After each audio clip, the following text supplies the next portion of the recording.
Welcome to the Product Quest podcast. Thanks for joining us on our journey to better understand innovation and product strategy. My name is Scott Burleson, and joining me as always, my co-hosts Jan Vermouth and Jonathan Edwards. Today we welcome a most special guest, Dr. Lance Bettencourt. Without question, Lance is on the Mount Rushmore of Jobs-to-be-Done contributors. He's currently a professor of marketing at Texas Christian University, Go Horned Frogs. He's the author of the book Service Innovation and otherwise highly published, including in MIT Sloan Management Review, Harvard Business Review. Most notably with Tony Olwick, he authored the Customer-Centered Innovation Map in HBR, one of the most important Jobs-to-be-Done publications, and has the distinction of the resource that I've recommended more than any other. Lance is also an appreciator of ice cream, has been known to do crazy things like hike down and back the Grand Canyon, and is an all-around great dude who I'm proud to call my friend. Lance, welcome to the Product Quest podcast. Thank you very much, Scott. Thank you very much for those positive comments. I can't help but smile at tidbits of truth and tidbits of maybe exaggeration. Who knows? Who knows where one ends? That's right. One or the other. The ice cream, that part's true. Oh, I can verify that. Let's start with what you're doing now. Tell us about some of the courses you're teaching at TCU. So since I've been at TCU, I have taught a variety of classes, and that's changed over time. I teach an executive MBA class. That class is large. Oh, I think we lost him. Largely overall marketing management. I have to put a lofty title on it, but it's really an overview of, now when they listen to this, they're like, oh no, that's now what I realize. But it's an overview of marketing overall, customer value, delivery, et cetera. And at the undergraduate level, I teach some classes like that as well.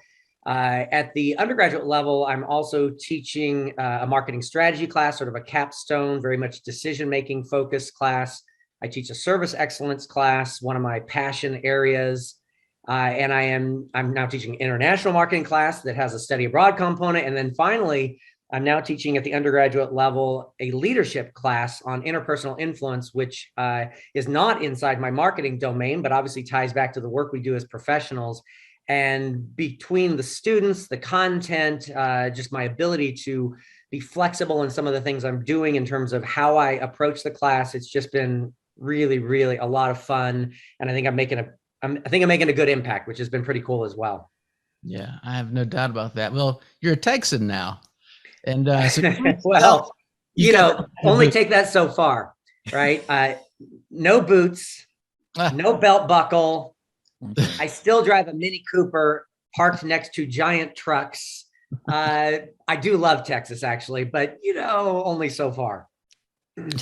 I'm very disappointed. I was sure you had the hat and the boots. I would have bet on. Do not. You haven't ridden a horse either, I don't guess. Not since I've been here, and definitely not to work. All right, we'll check in with you on the hat and boots later, because I could just totally picture you in the store trying it all on and whatnot. Oh, I've tried one on. Yeah, but that's it. Yeah. All right. So you were at Indiana years ago. Then afterwards, you had quite a long consulting career, but then you ended up back in academia. What drew you back in?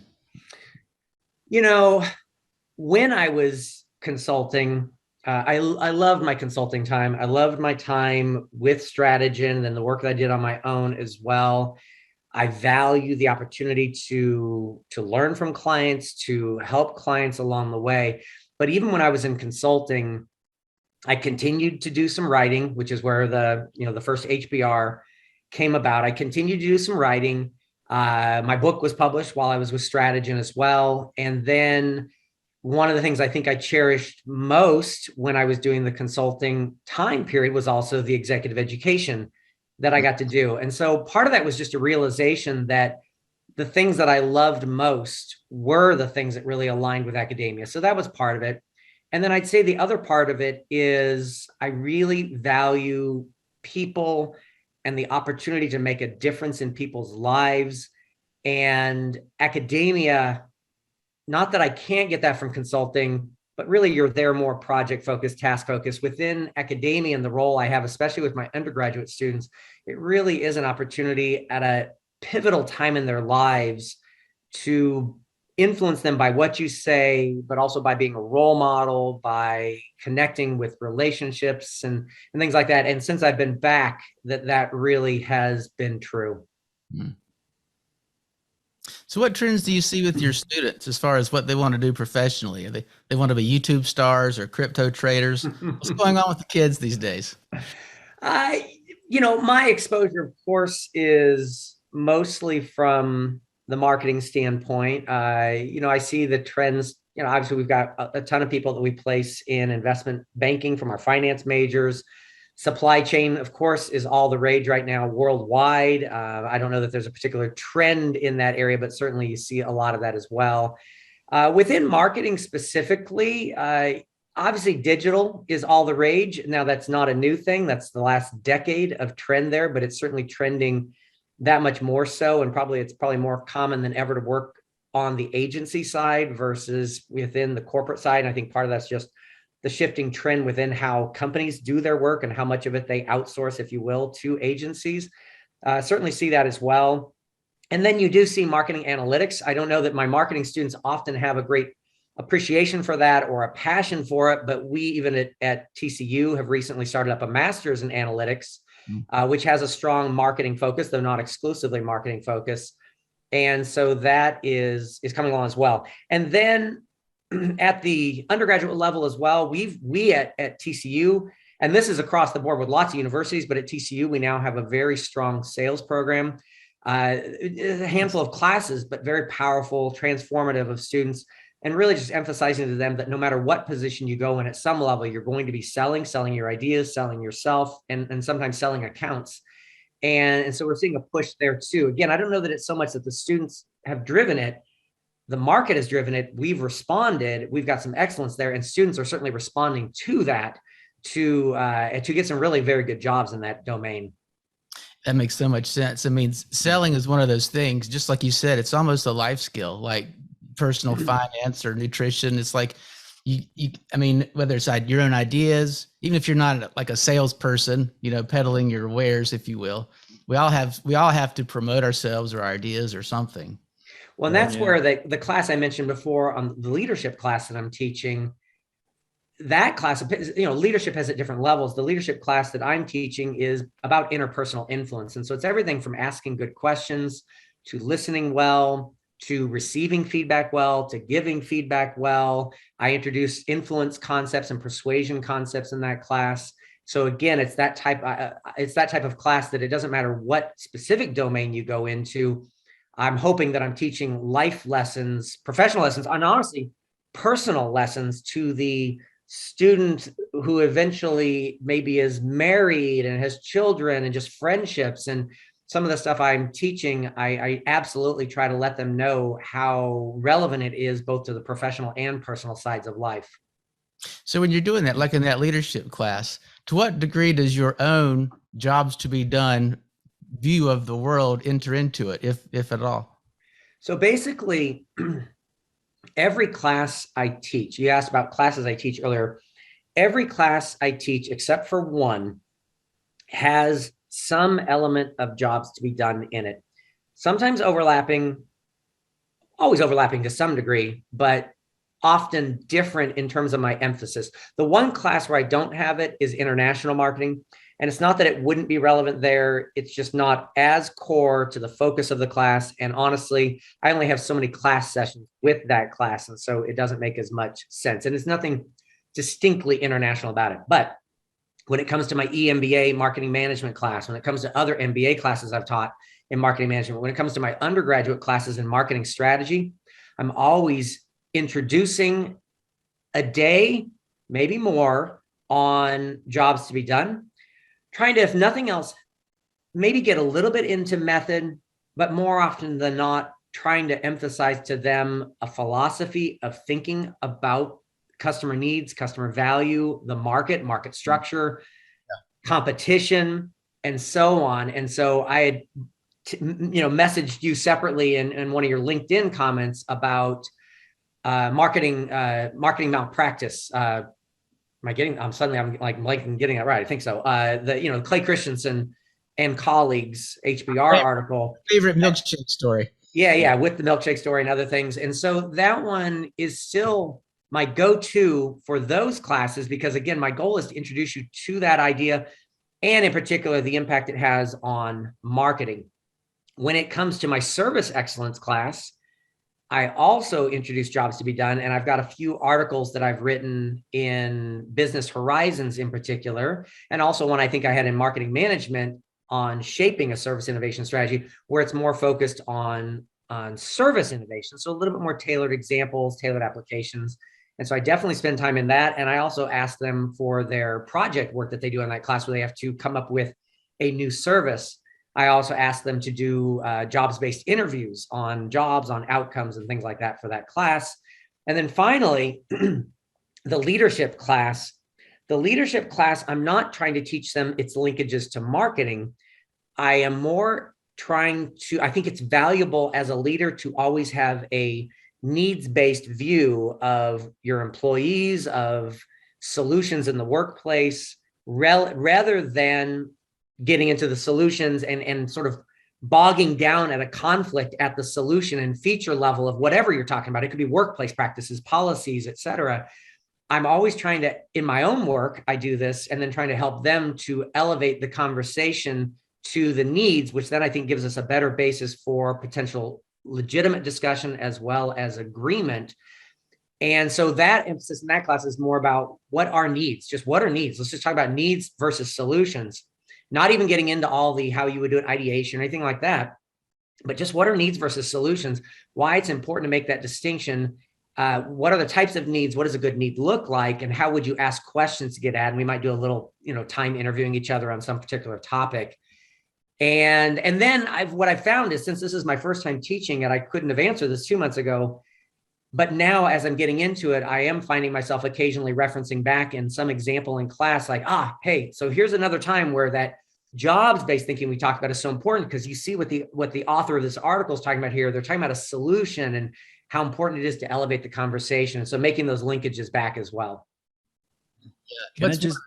Go ahead, Jan. Can I just jump in? I think I just love hearing that is also in academia and all those courses, more and more that Jobs to be Done actually gets a sale, or that people get in touch with it, because I think it is one of those things that, as you explained, I mean, once you have it, once it's there, it connects with everything else. And I think this hugely important distinction that you mentioned between solution and need, I think once you have that, it can influence so many different things, like even the ways you work, right? Even the ways, how should I approach a certain piece of work in my own, it influences everything around you. And I think I'm just glad to hear that it kind of, you're spreading this in the academia world as well. So, well, it definitely affects my personal work. I mean, I go into committee meetings and someone's talking about something, and it's always my thing to say, let's step back. Let's talk about what we're trying to accomplish here. How are we evaluating success, so that we can have a better conversation.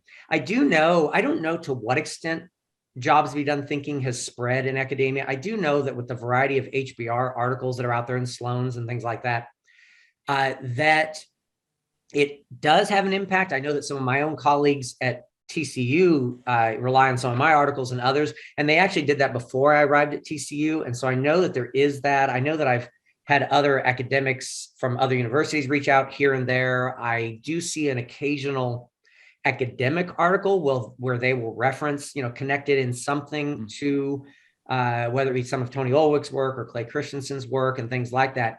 I don't know how well it's understood, because as practitioners of Jobs to be Done thinking, that there's a difference between a very high surface level understanding, which again, I think is valuable in itself also, but there's a difference between that level of understanding and understanding what it really looks like in practice. Because I think on the surface, and I always found this in training, that Jobs to be Done is very intuitive. In fact, sometimes I worry, not worry, but I worry from a training standpoint. Sometimes it seems too intuitive, because I think sometimes people go like, oh yeah, I get it. Or, oh yeah, we already do that. And I often find that's not really the case. And when you dig down and you sort of peel back the layers of it, it's actually quite complicated at some level to execute, to implement. And it's very sophisticated. And it certainly goes beyond what most people think of. And so I find that sometimes in what I see in academic writing is, for example, there's an article that I actually referenced in an academic article I wrote, bringing in Jobs to be Done very recently. And one of the articles we referenced says, Jobs to be Done is a tool for something or other. And I take an exception a little bit to the phrasing of it being a tool, and especially in the application it was applied. It was like, okay, I think you're thinking about this in a very narrow sense, whereas I tend to think of Jobs to be Done much more strategically. Yeah, I agree. I so agree. Yeah, you reminded me of something that one of the things we were thinking about with Jobs to be Done as a movement. When you talk about some folks, it just seems to resonate quickly or at a surface level, and they seem to grasp it, but you're not quite sure. But what's really interesting to me, Lance, is it seems like some folks, when they really learn about Jobs to be Done, they just become drawn to it so strongly. It just changes, it's like their whole brain becomes rewired, but they get so excited and they go deep and deep and deep. And then other folks sort of see, oh, it's just really about benefits and just another word for a customer benefit. And then they kind of move on. And so, this is, what do you think is the appeal to these crazy people like us that love it and become so enthusiastic about it? Or what makes it difficult for the idea to spread, if that makes sense? Well, I will say, I think that when I first got exposed to it, I don't think I appreciated all the layers of it. My first exposure to Jobs to be Done, I should also say, was when I was at Indiana University. I was teaching an MBA class on customer-oriented strategy. And one of the articles that I used among various HBR articles in that class, one of the articles I used was Tony Olwick's 2002 HBR article, Turn Customer Input into Innovation.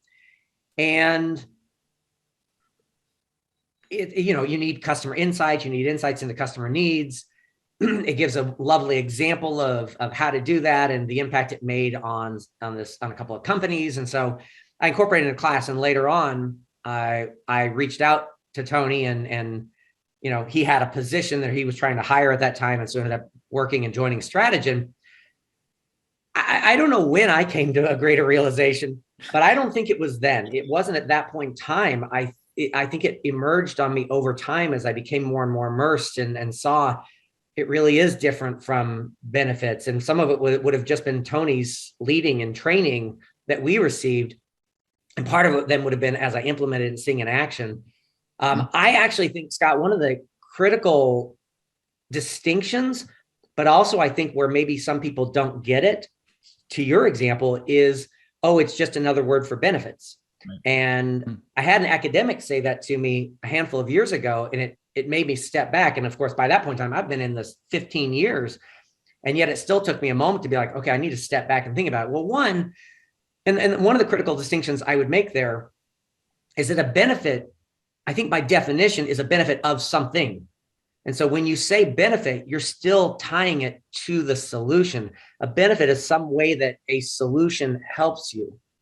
And I do think that does tie into getting a job done. I do think that when you look at an outcome, a solution that's out there today could provide the benefit to you of helping you better satisfy your outcome. And so I do think that there's a linkage there, but I also think that there are that there are outcomes on getting a job done for which there might not be any solution in the marketplace today.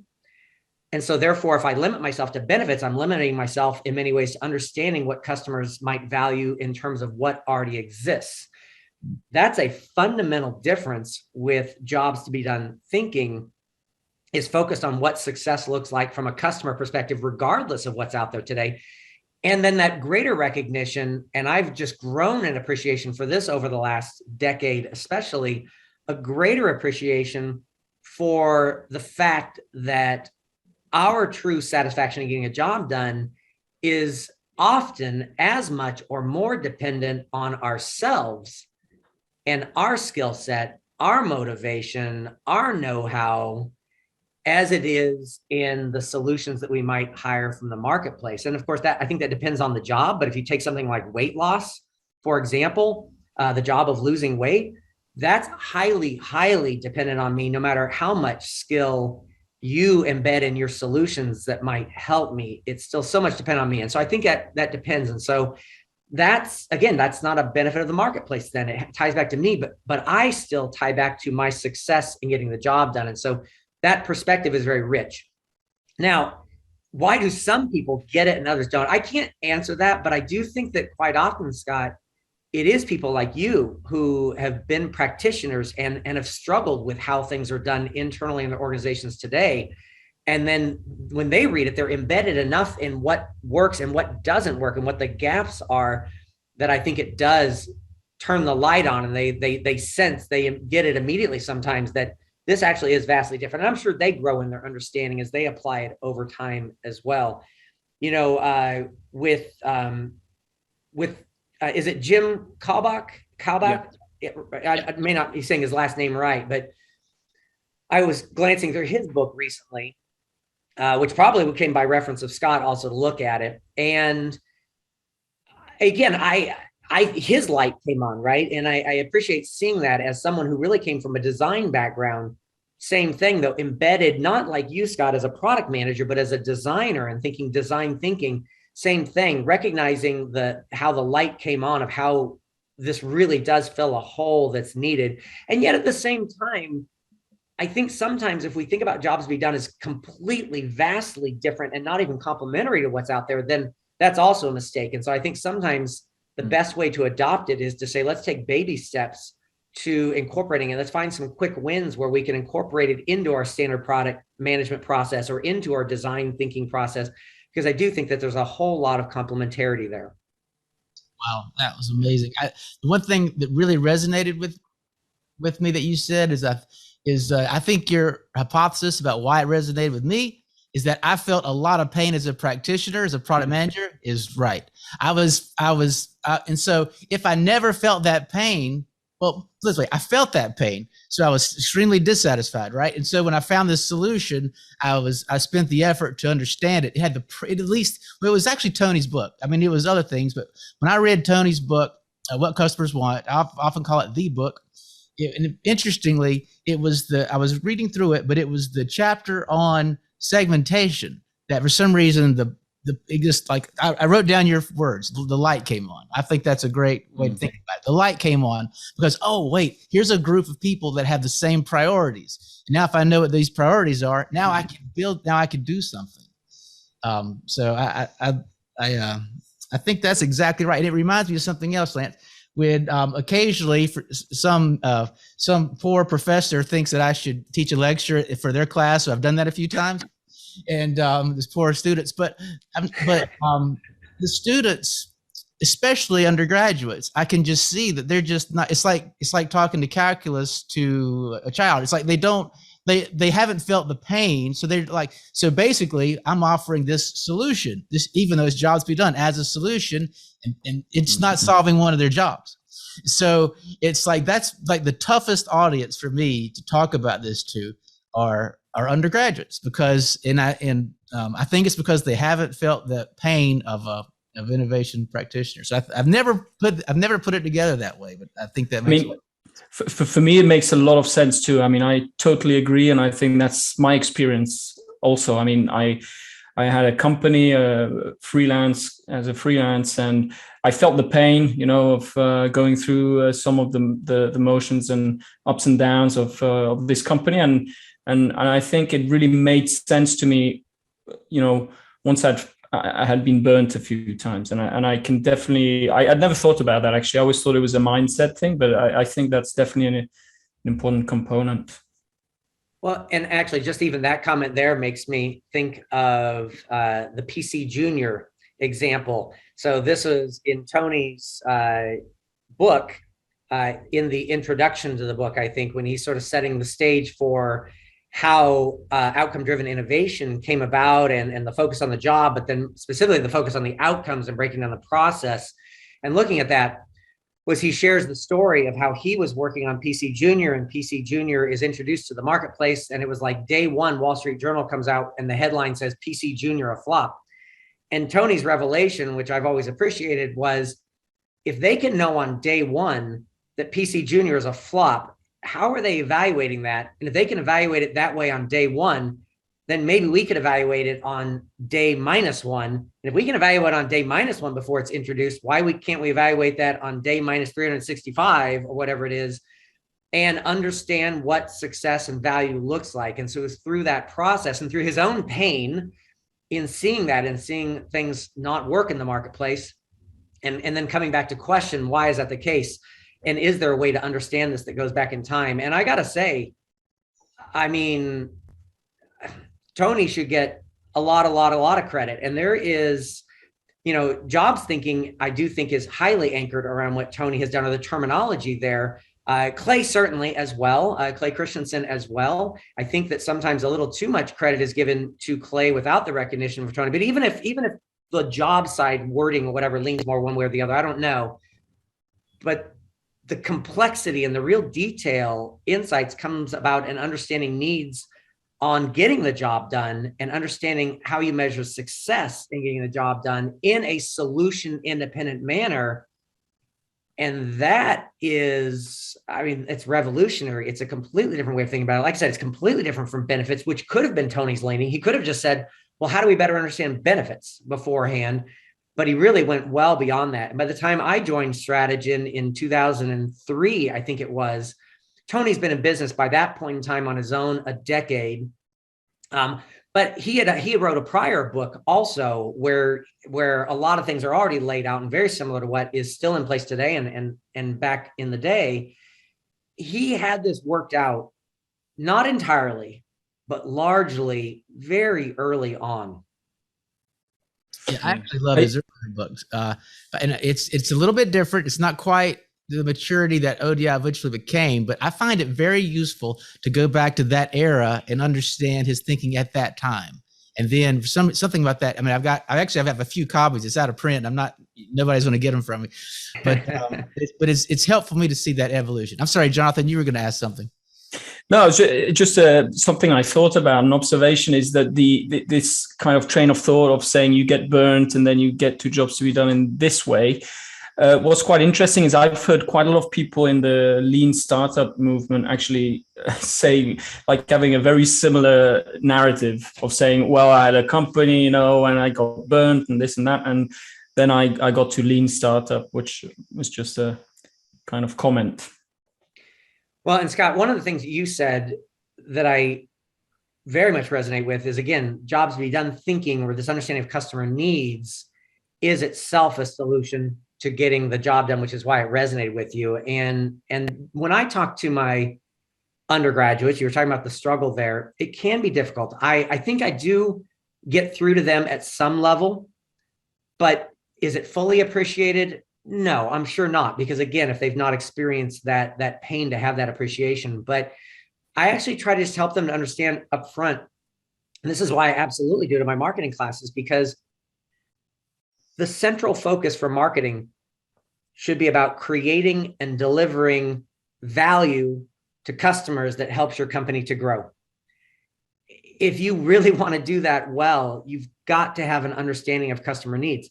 And this is where I still find, I don't know that I've found any marketing textbooks that have incorporated jobs to be done. I think that's the next layer that's really, really needed. If you really want to spread this, is getting it into marketing textbooks, because there's always a chapter in strategy or what have you, or customer behavior, on customer decision-making.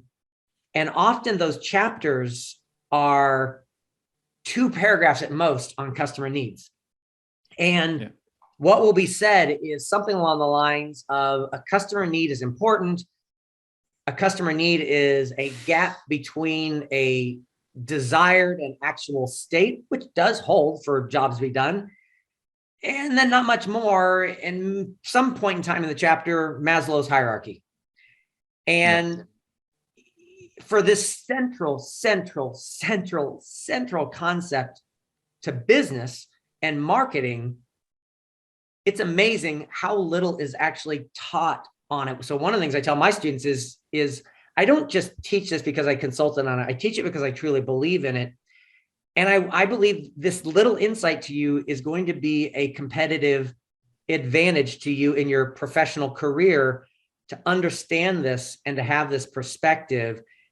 And then I go into some examples, to sort of share with them the importance of that and how we build on it. But it's amazing to me how deficient marketing textbooks are. And honestly, I think you could say the same thing probably about going to a lot of textbooks focused on product innovation and product management. We've got this understanding that it's important, needs are important, but we don't really know what they are. So we say it in a very abstract manner. We present Maslow's hierarchy. And one of the examples I use in my class is I typically carry a stapler with me when I do that class.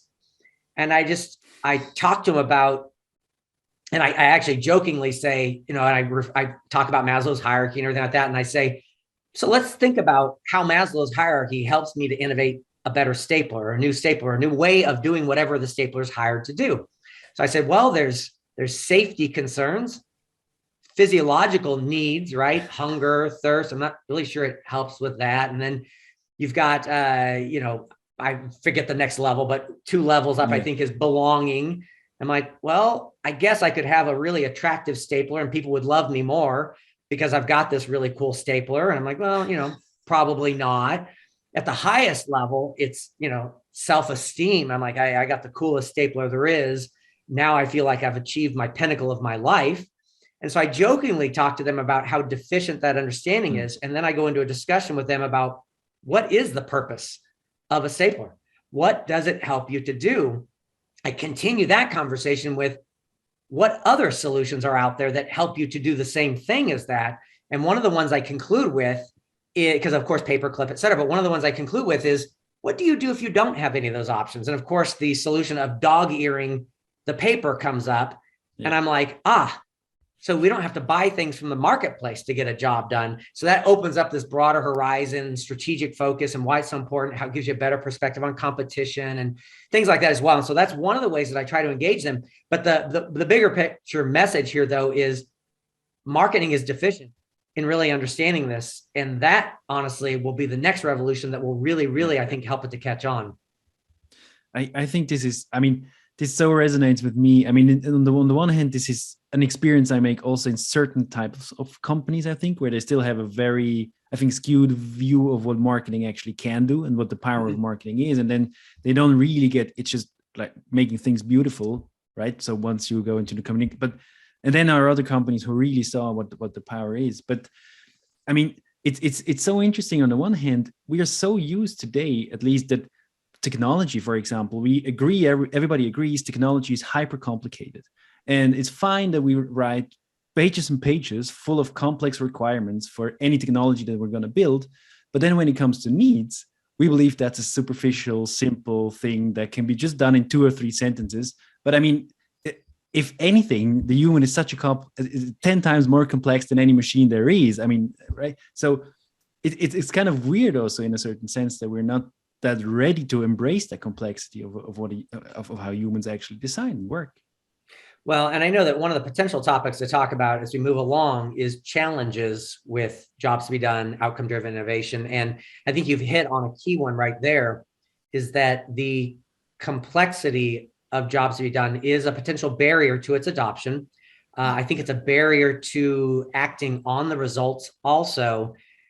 But I also don't think that jobs to be done is what creates the complexity. Jobs to be done sort of captures the complexity that's out there better than other solutions.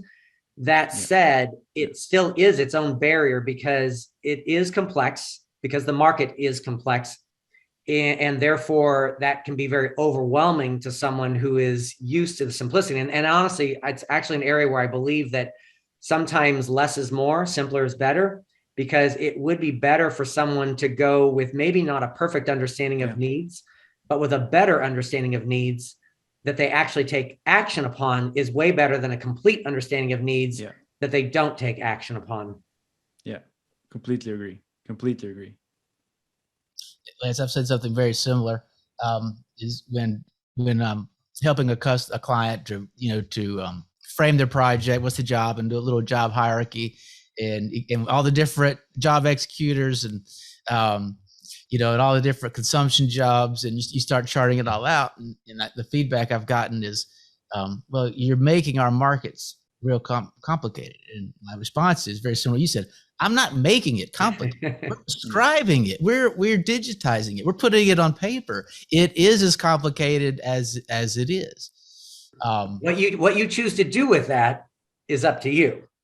Yeah, but as a consultant, that's still you make a good point about, well, maybe can it be simple enough, good enough, and it's hard for I sort of want it all charted out. Maybe that's just my personal neurotic nature, but but anyway, I found that to be challenging, I guess, as a consultant. But on that note, I occasionally do just some advising with another ODI or Jobs-to-be-Done. I won't say ODI, Jobs-to-be-Done consultant. And I just do some advising on framing projects and things like that. And so I was recently in a conversation with him, and I'm brought in early and brought in a little bit later.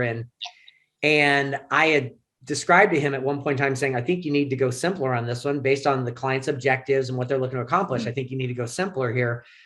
And the next meeting to follow up on that, it's full-blown job map and everything out there. And I'm thinking, I think this is too much for this client. I think it's too much for the situation. Yeah. And part of it was, I think it's a struggle not to do that. But the other struggle was, but I told them that this is all that we could do.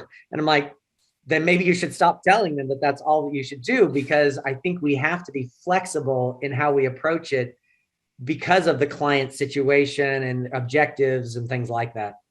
Yeah.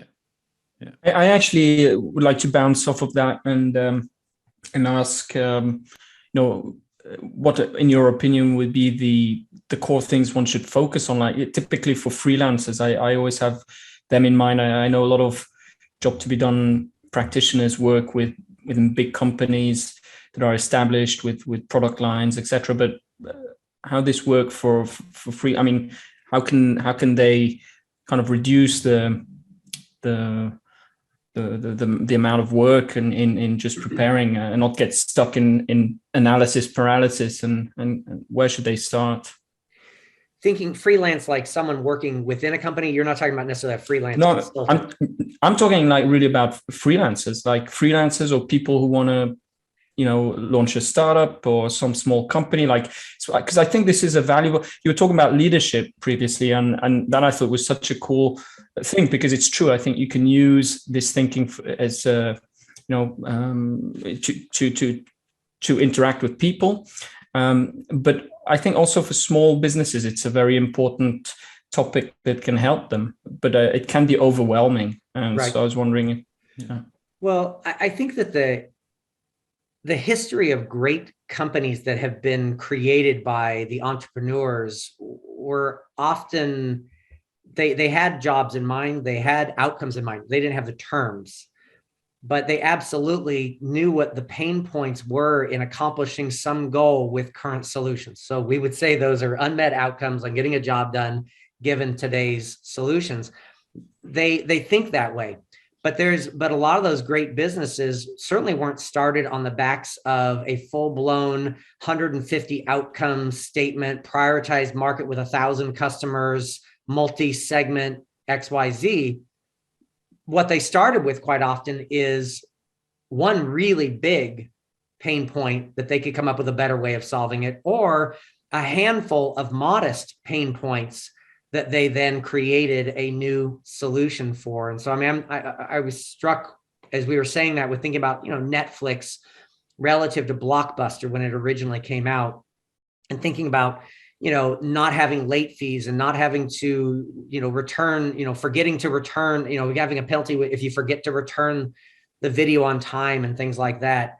And I think it's a handful of things that they said, there's a whole different model here. And of course, if we can do it remote digital, it might also be less expensive for us operationally, and we can pass that along. And so a handful of things really led that model. I think that's a common pattern. So to bring it back to the freelancer, I think that, again, thinking about Jobs-to-be-Done as a philosophy of what are customers trying to accomplish?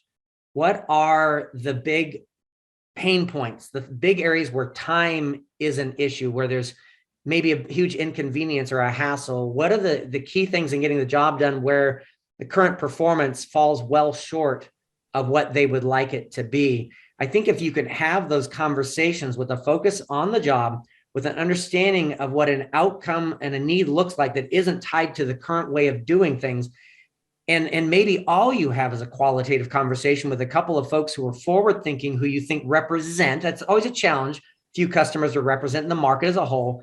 But if you can get a handful of folks who represent viewpoints in the marketplace that at least might be common, then a few good conversations focused on a handful of key outcomes that are unmet and getting that job done might be all you need to revolutionize the market. So it's about the mind. It is about a method of discussion, but it's really about the mindset to have the proper discussion. And it doesn't have to be extensive. It doesn't have to take place over months. It doesn't have to have thousands upon thousands of customers and therefore dollars to do it either. It's to know and really understand what the issues are for which a new and better solution might be valued. And then honestly, if you go into concept testing and you create your concepts and you roll that on your concept tester or prototypes, et cetera, to build in design thinking issues and things like that, it's at that point in time, you could also begin to figure out how much this will resonate with the market as a whole. And so maybe you didn't have that market prioritization up front, but you can get that when you get to the concept stage as well. And so you can get to market concept stage faster in that approach, but still be guided by some critical insights. I love that so much. It's funny, you hinted something that's sort of a belief I have, but it's not supported by any evidence or whatsoever, which is that that you can really do good work just with qualitative only, with jobs to be done thinking, if you will. But I stop short of saying that a lot because you're highly dependent on the qualitative researcher as the instrument. You're highly dependent on their ability to not have biases to really, and so it's almost like this evil thought that I have that I don't share with anybody. But to your point, Lance, there's been lots, it's almost funny to think about it. There's been lots of products that, believe it or not, were developed without 150 outcomes and prioritized in a segmentation and whatnot.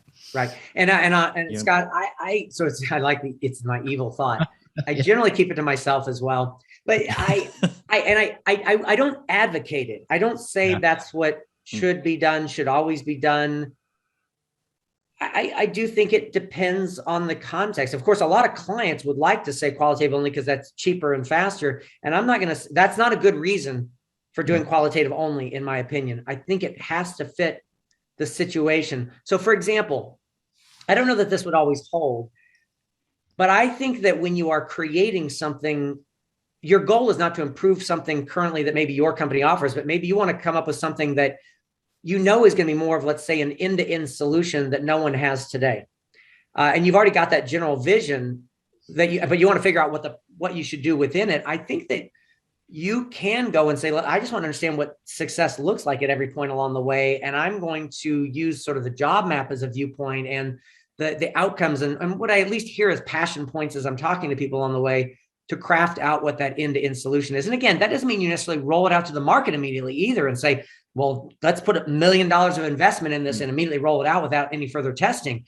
That's not doing the needs is not your only point at which you can test your ideas and the value of them in the marketplace. And so again, I don't think it's, maybe it's not even often a good idea. I certainly don't think it's always a good idea to do qualitative only.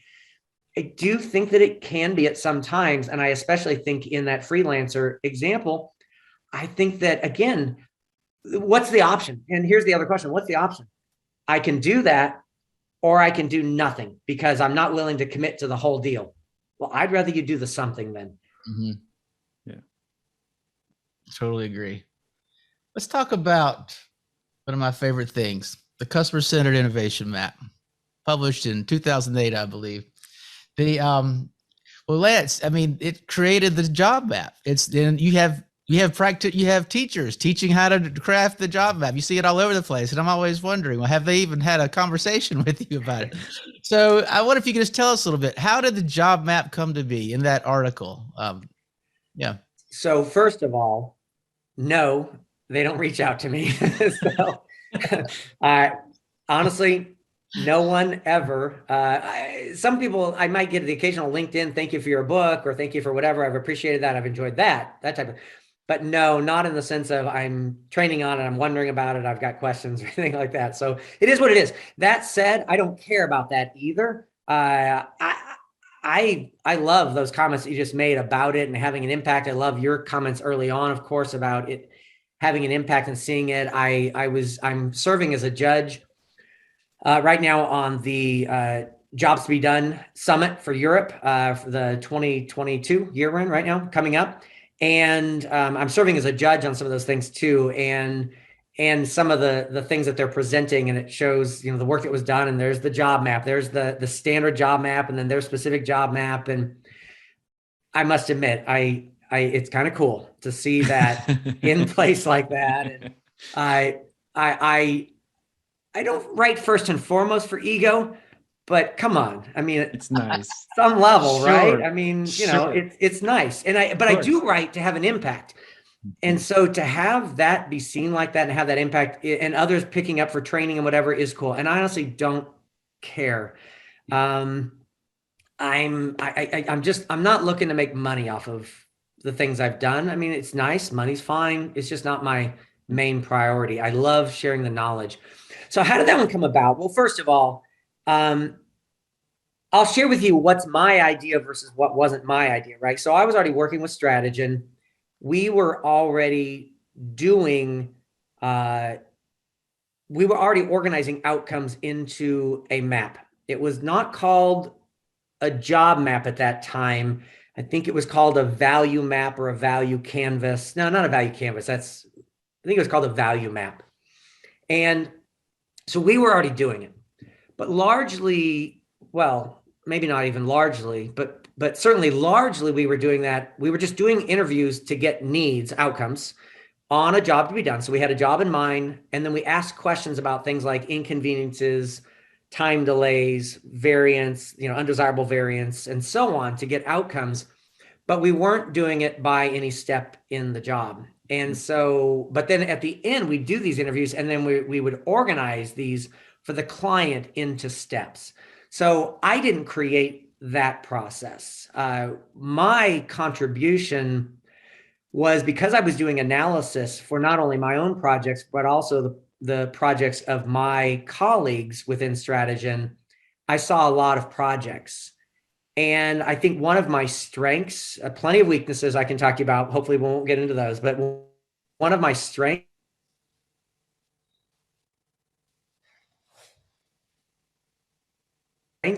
in business, I've found over patterns. And I just saw the pattern there across a lot of different projects that I saw. I saw the different words, but there's a planning stage here, whether it's weight loss or, conducting a surgery. I saw that there's a phase in there about gathering. Sometimes it's gathering information. Sometimes it's accessing something. So access versus gather or locate. Sometimes it is about gathering parts and materials to be able to complete some physical job. And so I saw the pattern and tried to abstract that pattern to a level that was both captured the variance, but also ideally specific enough to be a good guide. And so it was after that point in time then that Stratogen also began to say, well, if we can recognize the pattern or pre-plan the pattern ahead of time, we can do our first set of interviews to understand the job map and then use that to become more efficient and effective in the interviews. And so that's where it came about. I will say, though, just like Jobs-to-be-Done is a tool that is both useful, but needs to be flexible depending upon the situation, the market context, the client objectives. I think the same thing about the job map and the universal job map. I think it can be very helpful. I don't know that it's always best to even have a job map, though, honestly, because, for example, sometimes you really benefit from getting the full scope perspective on things. And I think that other times the goal really is to understand maybe just a set of outcomes that tie back to some potential solution you're already thinking about. And you go, well, we should never have the solution in mind. Well, whatever. Sometimes clients do. And if that's the case, then I might want to capture my outcomes that more tied to that because it's more efficient. I think there's other times where due to budget or otherwise for other considerations, maybe we're not going to do quant, where I really don't want to get a bunch of very small things at every step along the way. I really do want to get just the main pain points.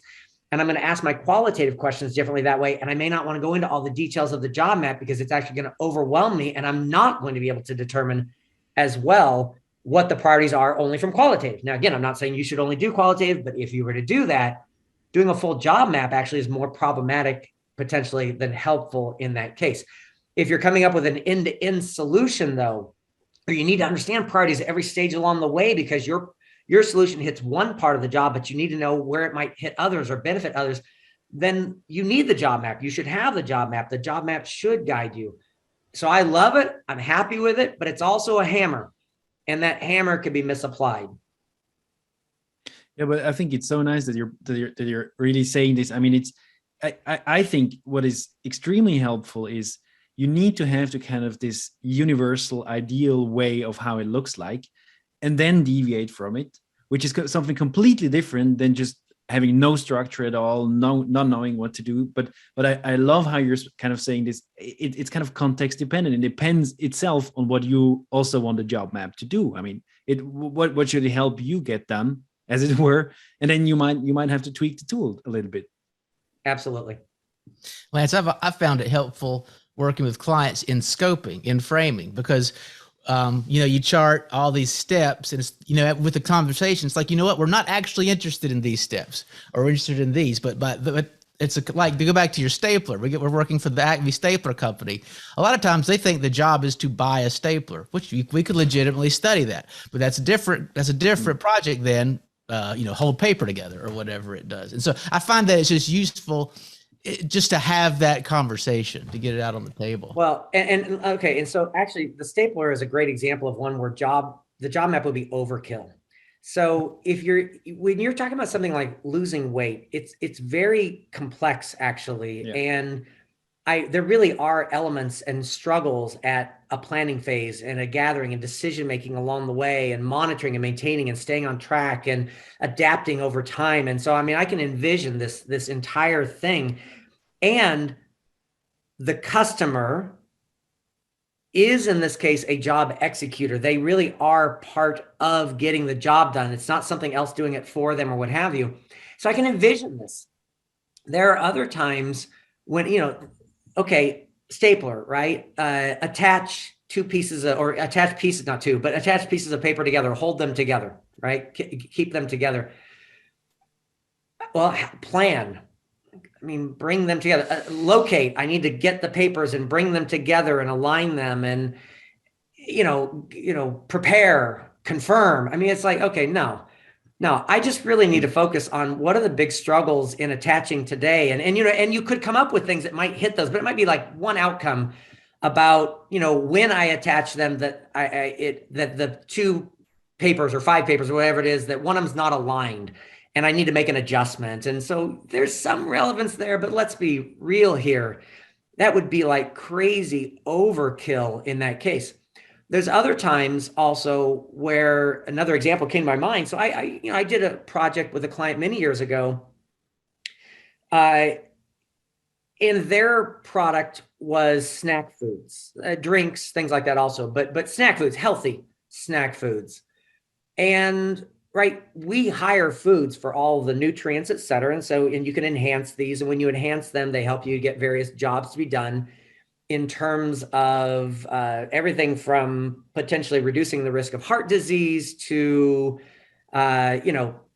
preventing migraines, alleviating hangovers, right? All these different options. And that was a study where we did, very much a jobs focus, not even getting into even necessarily outcomes on the jobs, and certainly not by job map. And in the end of the day, you say, well, okay, so you prioritize these jobs, like reduce the risk of heart disease. Like, is there a job map related to that? Where if some people are, first of all, only if the person's really actively involved in helping to get the job done. We might have that goal, but I then rely on my doctor to do it. There's still not a job map in that case. I've got to actively be involved at some level of planning, et cetera. But even if that's the case, and I've got involved customers who are part of getting the job done for reducing the risk of heart disease, my client makes snack foods. It's worthless for me to go into planning and locating and monitoring and all these other phases. My client is never, they don't have any desire whatsoever to go into a planning tool or anything like that. And maybe a little planning of which foods align, but now we're really talking consumption chain at that point in time. So anyhow, the point being is, I think it's a great thing, but it does not fit all situations. I think it's an irony on top of ironies, in that as Jobs-to-be-Done practitioners, we really love our solution and we really want to use it and we want to beat everybody over the head with it. And regardless of what they want to accomplish, I am guilty of it. I feel like this is confession time. It's a good reminder for me. I always have to think about it. Wait, this is actually, I should actually think about what they want to accomplish. Hey, whoa. Don't stretch too far. Yeah. So as we have little time, what I had actually a question I'd prepared around this topic, but I just want to make sure that we don't go off track too much. So I'll just ask the question, and Scott, you tell me if you think we should go forward. Is that all right? Go ahead, Jonathan. You're good. And I'll try to play to my great strengths of not elaborating too much, because of course, that's one of my great strengths. Well, I think, if we can make it short, that's great. So, service designers, they talk a lot about customer journey maps. And if you look around about, doing this, and I just wanted to know, in your opinion, you've talked about, obviously, service innovation in your book in detail, and I see many parallels between the customer journey map and the job map, and also maybe some differences. I wonder if you could maybe say a few words about that. All right, so I'm going to try to keep this brief. This is a challenging one. Yeah, that's why I wanted to ask Scott beforehand. If we don't go, that's on me. I need to be brief, and I'll try to be brief. Okay, so I actually have an article that is already out on the internet. So it's accessible already. It will be forthcoming in print. I don't know when, sometime later this year, perhaps. It's an academic paper, and it's in the Journal of Service Research, and it's called Consumer Job Journeys. And the purpose of that article is to introduce the consumer job journey, which ties back to the job map, right? So it's just titling wise, but it's the consumer job journey, introducing that and to making it very clear for academics in particular of how and why a job journey is different from a customer journey that we typically do in services for customer journey maps or with products, why it's different, and why the consumer job journey focus is ultimately a more valuable focus, especially if you're thinking about innovation, if you're thinking about strategic partnerships, et cetera, because it goes all back to job focus versus solution focus. A customer journey, as almost always practiced, at least as I've seen it in services and otherwise, is more often than not, it's a purchase journey. Purchase journey is really narrowly focused on consumption. Helpful. I'm not going to say it's not helpful. It's hugely helpful to know about your customer's purchase journey and where they struggle along the way and things like that. Beyond that, people would say, oh no, our customer journey is not just only purchase. It's all of the different touch points that the customer has with us. And so it might even be their interactions with our ads and finding information about us, when they're on our website, when they're getting, installation help and support and things along the way. But it is, again, almost always pretty much exclusively, academically at least, and I think in practitioners as well, defined around existing touch points. Once you put it into touch points, it's about what exists today. It's a solution focus. It's a narrow focus. It's a good focus, but it's a narrow focus, certainly in comparison to the job map and the journey the customer takes to get a job done. So to be fair, I'm not an expert on customer journey maps, but what I have heard quite often is that you shouldn't start with the touch point. So it's a mistake that a lot of people would make building customer journey maps, getting confused, that they would start with the touch points. And actually you should start with customer activities. And but because also I think people, and you touch upon this in the book also, you talk about service blueprints. And I think both these concepts, customer journey maps and service blueprints, are quite similar. And you explain nicely in the book that the difference between service blueprints and a job map. So I don't know if you recall, I guess the book was a long time ago, but do you want to say anything about that? Well, so I will. Let me address the activities part first of customer journey mapping. We'd have to look at an individual job or journey map ultimately to say, is it job focused or not? So I'm not going to say that there are no customer journey maps that can't be jobs focused. I think that depends on what the person's focus was. If they are saying, here's the journey the customer takes to accomplish some goal that is independent and doesn't say what the product is to get there, and they have the activities the customer has to get done along the way and what the purpose of those activities is, then it certainly might be a job journey, might be. But if the activities themselves are activities associated with somehow getting value from an existing solution in the marketplace, it is still narrowly focused. Also, activities themselves are solutions.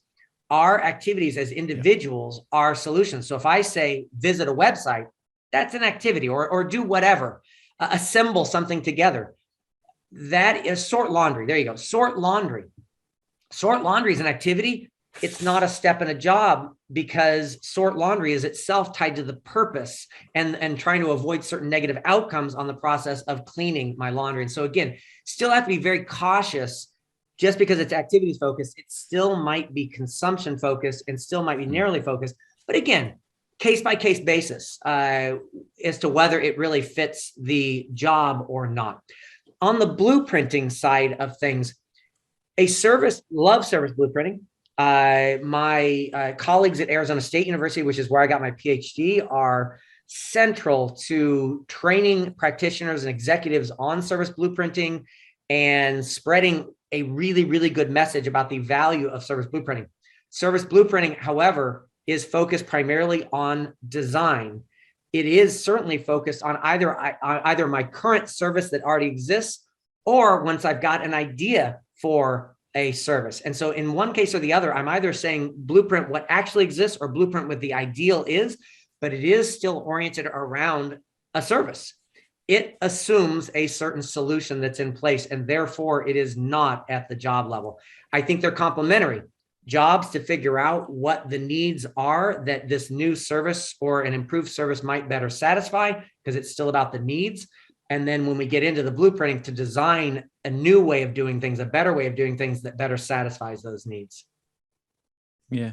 Can I just, oh, sorry, go on. So no, go ahead, Jan.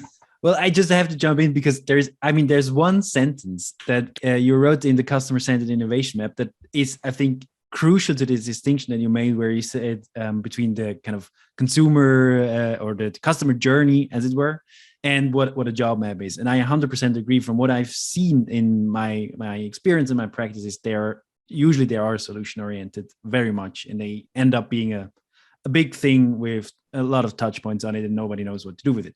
But that's a different story. But the sentence that so stuck with me, and I think it's applicable to what we're talking about here, is where you said a job map. I think the sentence is it doesn't map what a customer does, but what the customer is trying to achieve, what the customer is trying to get done. And I think that is it's such a fundamental distinction of it's very subtle, I think, in the text itself, but I think that is the key distinction here. So we're not mapping what they're actually doing, because I mean, imagine doing that. If you would really do this, you get thousands of different maps in the end, because each customer journey, let's be real, it looks completely different. A job map does not. A job map is always the same. That's a fundamental difference. You're 100% right. And I also agree that it's subtle, but so critical. Yeah.